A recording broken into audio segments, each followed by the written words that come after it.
नमस्कार, आप देख रहे हैं सत्य खबर। महाराष्ट्र नवनिर्माण सेना प्रमुख राज ठाकरे ने मुख्यमंत्री देवेंद्र फडणवीस को सोशल मीडिया के जरिए एक ओपन लेटर लिखा है। इस खत में राज ठाकरे राज्य की मौजूदा राजनीतिक स्थिति पर चिंता जताते हुए सत्ता पक्ष के नेताओं के व्यवहार पर सवाल उठाते हैं। अपने खत में राज ठाकरे ने लिखा, केंद्र की सत्ता में बैठे बीजेपी के नेताओं का अहंकार बढ़ गया है और ये बात पूरा देश खुलकर कह रहा है। अब इसका प्रभाव महाराष्ट्र में भी देखने को मिल रहा है।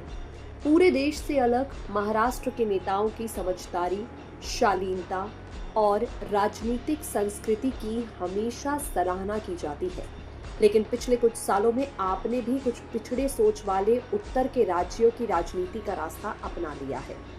राज ठाकरे ने भाजपा अध्यक्ष अमित साटम से जुड़े विवाद पर लिखा है, देवेंद्र फडणवीस की चुप्पी नेताओं को बेशर्म बना रही है। राज ठाकरे ने मुख्यमंत्री फडणवीस पर सवाल दागते हुए कहा, सेंट्रल लीडर अपनी मनमानी कर रहा है और इसके खिलाफ गुस्सा लोगों में बढ़ रहा है, लेकिन क्या ये बीमारी अब हमारे राज्यों में भी फैल गई है और आप इसे फैलने दे रहे हैं। पिछले कुछ सालों में ये बहुत दुख की बात है कि आप उत्तर के उन पिछड़ी सोच वाले राज्यों के बराबर आने लगे हैं। आपके एक विधायक और ऑफिस के सहयोगी लोगों के निधन पर मुस्कुराते हैं, लेकिन उनके खिलाफ कोई एक्शन नहीं लिया जाता। राज ठाकरे ने एक कहावत का उदाहरण देते हुए लिखा, सत्ता इंसान को भ्रष्ट करती है और निरंकुश सत्ता पूरी तरह भ्रष्ट बना देती है। वर्तमान में बीजेपी के नेता इसके बेहतरीन उदाहरण हैं।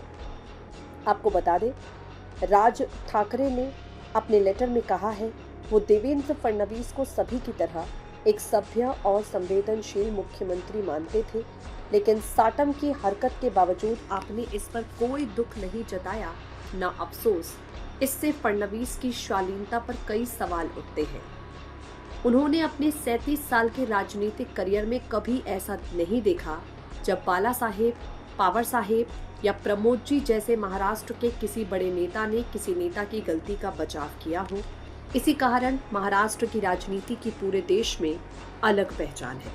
राज ठाकरे के खत पर फिलहाल अब तक देवेंद्र फडणवीस ने किसी तरह की कोई प्रतिक्रिया नहीं दी है।